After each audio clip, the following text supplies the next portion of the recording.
Okay, let's just dive in. The human body. Yeah. I mean, it's just incredible, isn't it? So complex. Astonishingly complex. Billions of cells, all these processes. Yeah. Everything seems, well, perfectly put together somehow. Right, interconnected. But, have you ever really stopped and thought, why? Why this specific way? Mm-hmm. Is there some kind of, logic behind it all? The structure, where things are placed, how it all, fits together? That's a great question. And it really gets beyond just describing what we are, doesn't it? Yeah. And starts asking about the voices, the history, what actually sculpted us into this particular form. Exactly. And that's really what this deep dive is all about. We're digging into a source that looks closely at this human biological architecture. Yeah, the goal is to try and understand that deep rationality behind our form. And it's a rationality that wasn't designed by anyone. Right. It emerged, over huge amounts of time, shaped by evolution, development, and just the basic laws of physics. So we're going to look at the core principles, the sort of blueprint for key systems, some of the maybe surprising compromise. Oh, definitely compromises. And history baked into our biology. And then this is where it gets really wild, thinking about how maybe an advanced AI might view it or even redesign it. It's quite a journey from the deep evolutionary past to, well, a future that could look very different. So where do we even start trying to unpack this logic? Well, the source really points to three main architects working together. It's not just one thing. Okay. You've got the mechanisms of evolution itself, then the whole engine of developmental biology, evo-devo. Devo, right. And then the unavoidable rules set by physics, biophysical constraints. Okay, evolution, we kind of know that one. Natural selection, survival of the fittest. But it's more nuanced. It is. The key point the source emphasizes is that it's fundamentally about reproductive success. Ah, right. Not just surviving, but passing on your genes. Exactly. We are all here because our ancestors, going all the way back, managed to reproduce. That's the bottom line for selection. And the fuel for this is genetic variation. Precisely. And that comes from, well, basically two places. You've got standing variation, different versions of genes, alleles, that are already floating around in the population. Okay. This allows for pretty rapid adaptation if the environment changes. The classic example is lactose tolerance in Europeans.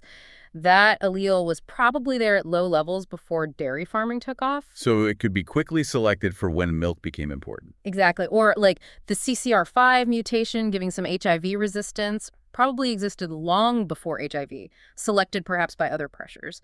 Evolution often tinkers, reuses existing parts. Doesn't always need brand new inventions. Right. But for the really novel stuff, the long-term changes, you need new mutations, random changes in DNA. That's the ultimate source of new variation. Yeah, even if beneficial ones are rare for any single gene. Different mutations for lactose tolerance popped up independently in some African populations after they started herding. Different solutions to the same challenge. So selection acts on this variation, leading to adaptation, becoming suited to the environment, like sweat glands. Right. And underlying it all is this idea of gene selection evolution viewed from the perspective of the genes themselves, favoring those that get themselves copied more effectively. Okay, so evolution provides the drive, the variation. But how does a change in a gene actually change, like the shape of an arm or the position of an organ? That's evo-devo. That's exactly where evolutionary developmental biology, evo-devo, comes in. It bridges that gap. It shows how genetic changes actually alter the developmental program, the process that builds an organism from a single cell. You can't change the final product without changing the instructions. Pretty much. And this program sets up the fundamental body plan super early in development. Head to tail axis, back to belly, left, right. The basic layout. Absolutely critical. And what's mind-blowing is that the incredible diversity of animals, from flies to us, is built using a relatively small, ancient, and highly conserved set of genes. The genetic toolkit. Exactly, like a shared operating system or a common set of Lego bricks that can build vastly different things. Wow. These toolkit genes control fundamental developmental steps. Think Hox genes, they're like master switches telling segments of the embryo what part of the body to become. Like, you're going to be a neck bone, you're going to be a chest bone with a rib. Mistakes there can be pretty drastic. Oh, absolutely. So if the toolkit itself is so conserved, How do we get all this variety? Good question. A lot of it comes down to regulatory evolution. It's less about inventing new toolkit genes and more about changing when, where, and how much those existing genes are turned on or off. Changing the timing or location of the instructions. Precisely. I think the different beak shapes in Darwin's finches or how snakes lost their limbs, those are linked to changes in the expression patterns of conserved toolkit genes. Not entirely new genes for beak shape or leglessness. It's much more economical, evolutionarily speaking. Like tweaking the software, not redesigning the whole computer. That's a good analogy. And this deep conservation, especially in the very early stages of the embryo, it also creates developmental constraints. Limits on what evolution can easily do. Yes. Major changes early on are often fatal. So evolution tends to tinker with later stages of development or mess with the regulatory networks controlling the toolkit rather than the core toolkit itself. We're built within these ancient limitations. Okay, so we have evolution's direction, development's instructions. Yeah. But physics gets a vote too. The biophysical imperatives. Absolutely. Physics sets hard limits. Things have to, physically work. The source talks about functional tissue units, FTUs. FTUs, tell me more. Think of them as the smallest working units of tissue, often organized around the blood supply. The most basic are primary FTUs, little zones of tissue around a single capillary, maybe only 40 micrometers across. Tiny. Very tiny. And the critical factor governing them is the diffusion limit. Ah, how fast things like oxygen could just spread out passively. Exactly. Diffusion is super efficient over microscopic distances, but it gets incredibly slow as distance increases at scales with the distance squared. So for your cells to get oxygen and nutrients quickly enough and get rid of waste. They have to be really close to a blood vessel. Right, usually within maybe 50 to 100 micrometers of a capillary, any further, and they just can't keep up. So that dictates how dense our capillaries have to be. It does, and it limits how thick tissues without their own blood supply can be. For bigger jobs, we need secondary FTUs, larger structures like liver lobules or kidney nephrons.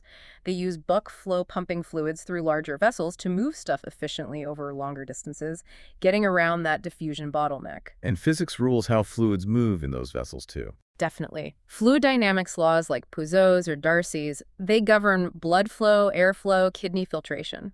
These physical laws influence the optimal shape, size, branching patterns of our vessels and airways for efficient transport.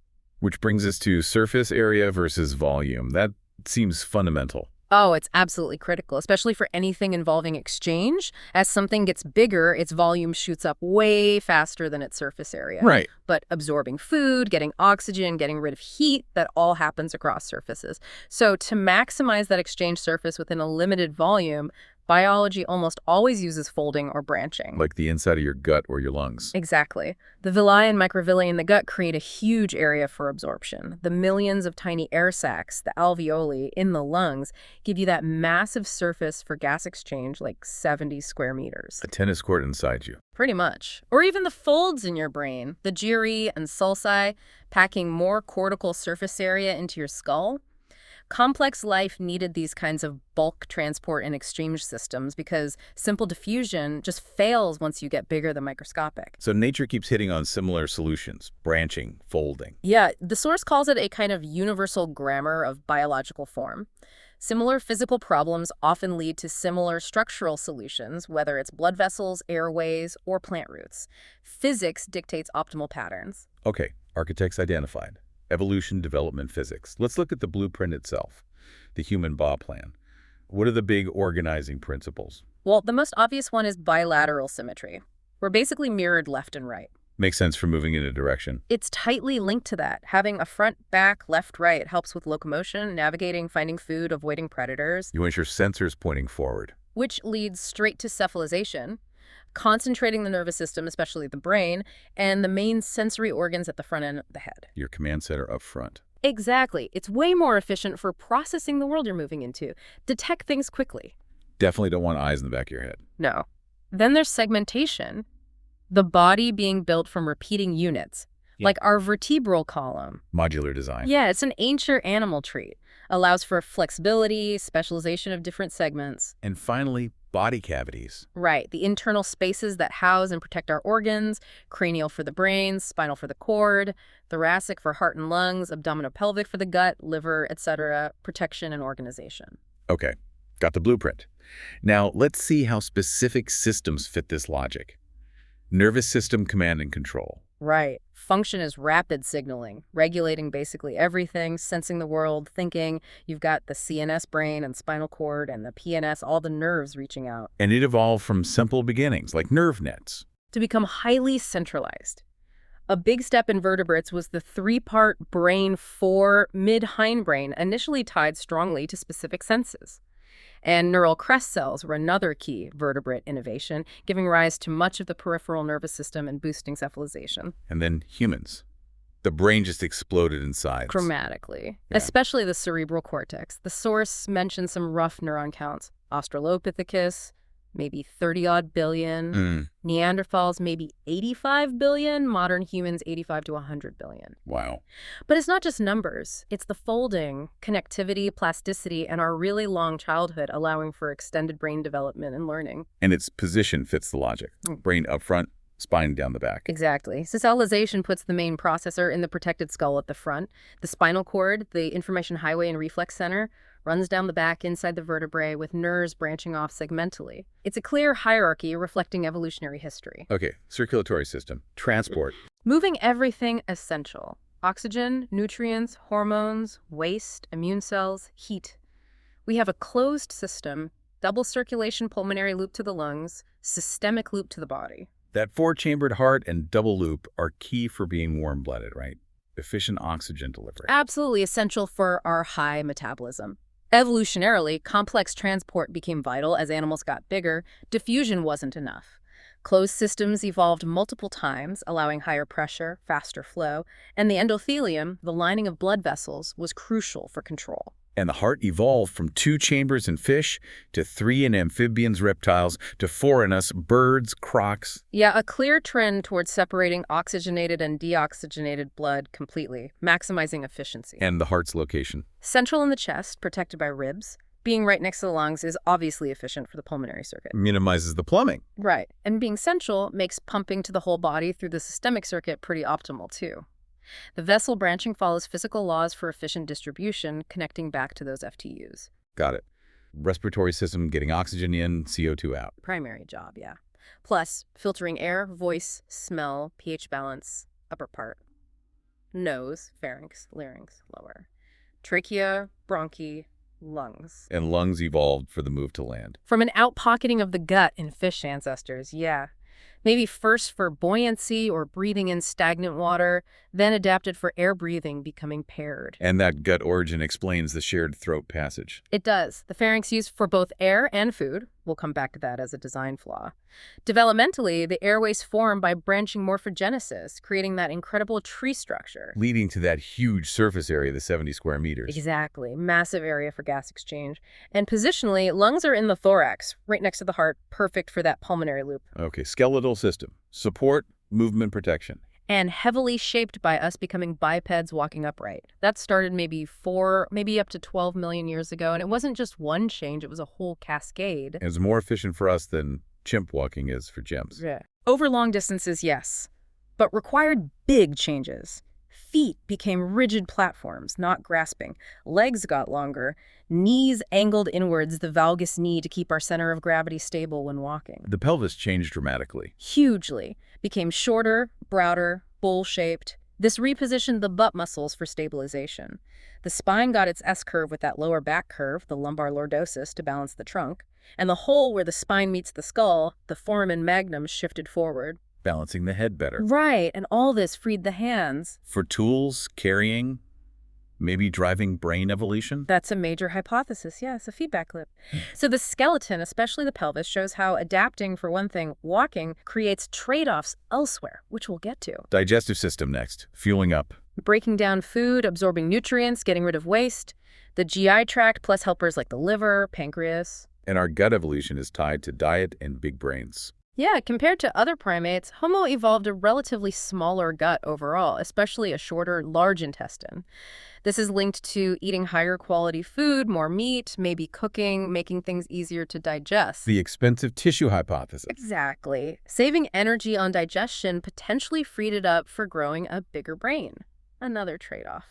And modern diets are maybe a mismatch for this evolved system. The source suggests that, yeah, processed foods might mess with our gut microbiome, contributing to health issues. It's still interacting with our environment. The layout seems pretty logical, a processing line. It is. Mouth, esophagus, stomach, coiled small intestine for huge surface area, large intestine, out.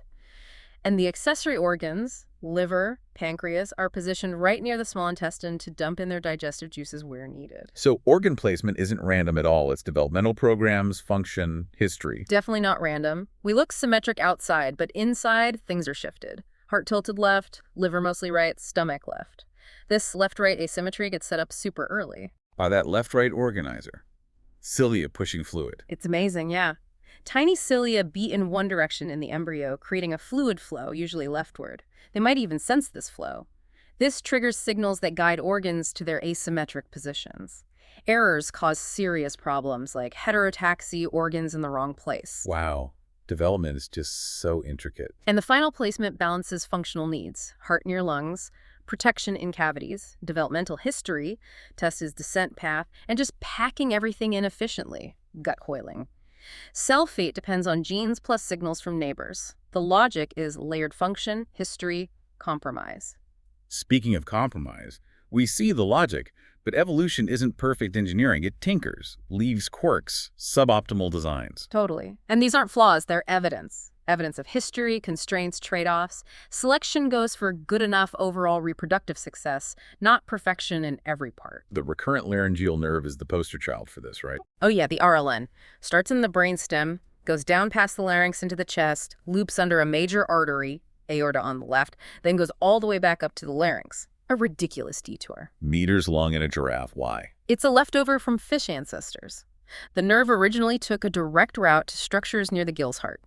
As necks evolved and arteries shifted down, the nerve got hooked and dragged along, stuck taking the long way around. An evolutionary kludge. Clear evidence of tinkering, not intelligent design. Exactly. Proof for unguided evolution. The eye's blind spot is another classic. Yep. Where the optic nerve exits, there are no photoreceptors.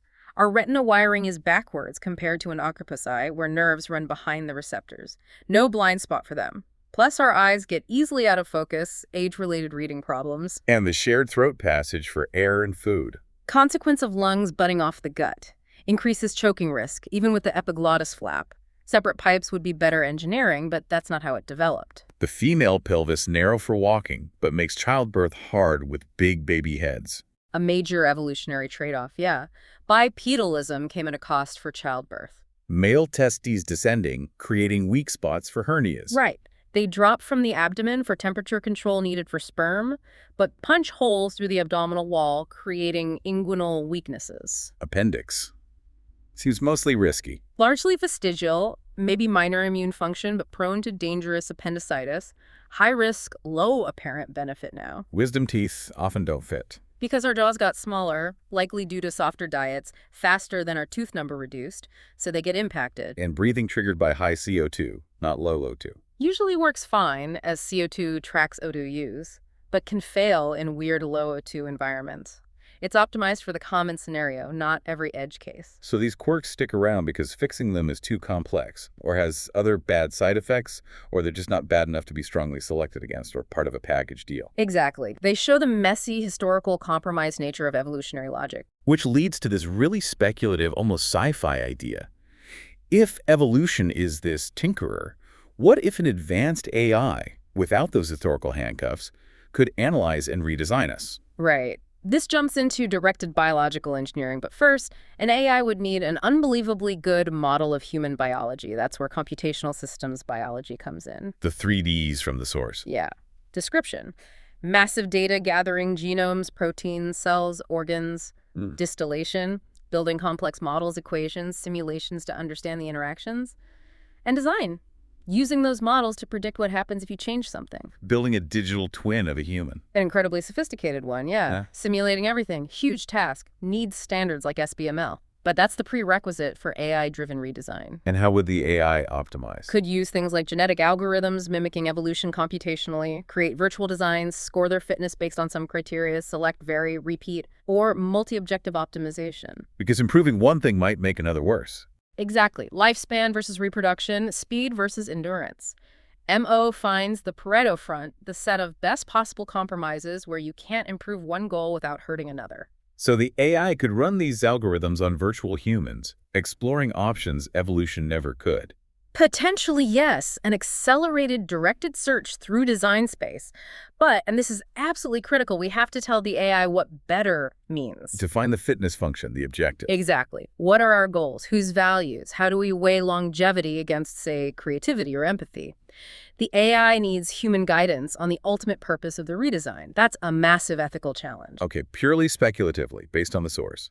What kinds of things might an AI suggest? Table 4 has ideas. Well, maybe boosting metabolic efficiency, redesigning energy pathways, engineering gut microbes, maybe totally novel energy storage. Sensory upgrades, seeing UV, infrared, magnetic fields, new senses via neural interfaces. Possibly. Or improving structural integrity and repair. Think enhanced regeneration cartilage, organs stronger bones, tissues that fix themselves better. Tackling those vulnerabilities.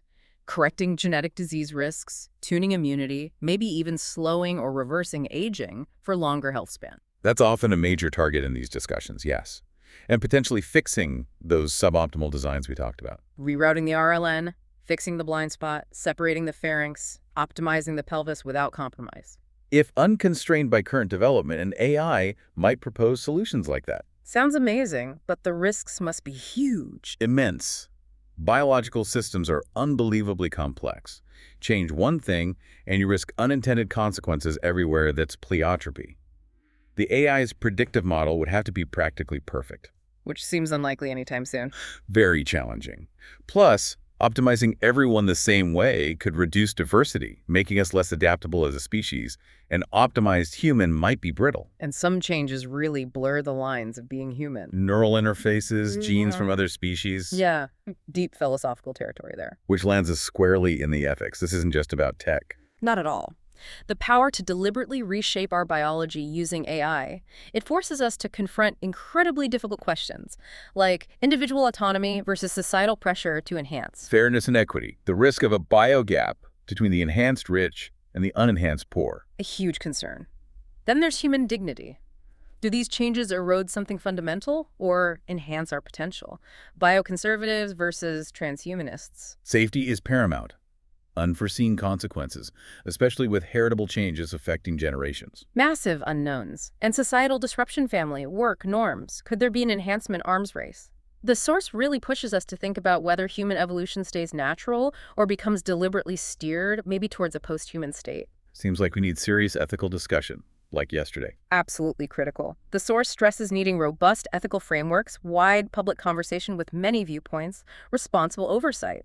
These decisions are about our deepest values and the future we want. It pits AI's potential technical logic against our messy, evolved logic. We need wisdom to navigate that. So wrapping up this dive. Yeah.